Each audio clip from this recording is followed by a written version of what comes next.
All right, let's get into these movies. Mission Impossible: Final Reckoning. This was a big one. We got a chance to see this last week. Directed by Christopher McQuarrie, starring Tom Cruise, of course, Haley Atwell, and Ving Rhames. Our lives, excuse me, have no use of this eye, which is putting a lot of pressure on the other eye.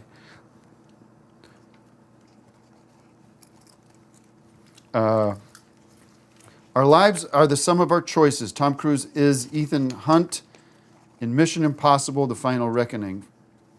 That's Mission Impossible: The Final. 169 minutes, released on May 23rd, directed by Christopher McQuarrie, starring Tom Cruise as Ethan Hunt.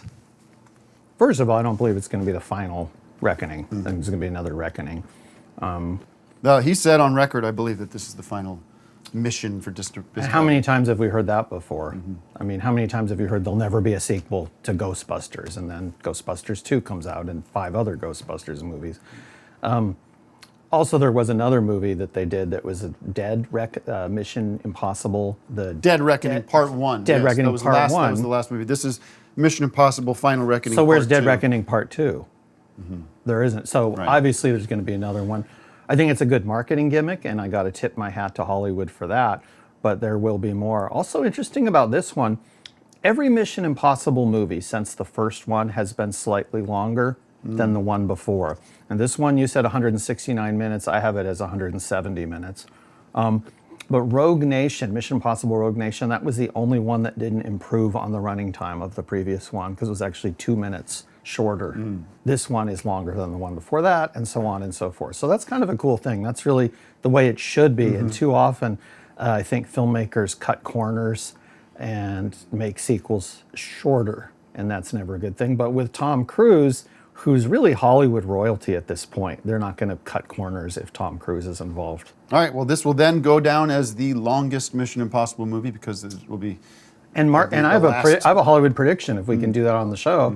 If Tom Cruise is moving on from the Mission Impossible series, guess where there is a job available? Helming the James Bond franchise. Oh, there you go. Well, that'd be interesting Cruise to see as Tom James Cruise Bond as would be pretty great. Now you'd get me to see a James Bond movie. That's the only way you'd get me to see a James Bond And I movie. want you to see a James Bond movie. When I've tried to get you to watch them, you fall asleep during them. So, your rating on Mission Impossible: Dead Reckoning. Your rating on Mission Impossible: Dead Reckoning. I'm going to give it 5 bags of popcorn, but a curtain in front of it, so you can't see the popcorn. And then when you lift the curtain, you see that it's 5 bags of popcorn, sort of as my commentary to them having a curtain in front of their plans to actually make more Mission Impossible movies. Okay, I'm giving it 5 bags. Thank you. I'm giving it 5 bags of popcorn. Despite the fact that it is a very confusing movie for me, I found it. As I told you afterwards, I didn't know what the hell was going on. I knew when planes were flying and the diving underwater and fighting, and there's a lot of fighting in it, which I liked. The plot completely confused me, and everybody I talked to had no idea what was going on. And well, you got to watch it 2 or 3 times. Yeah, I will. But it's still 5 bags because it's that good of a movie.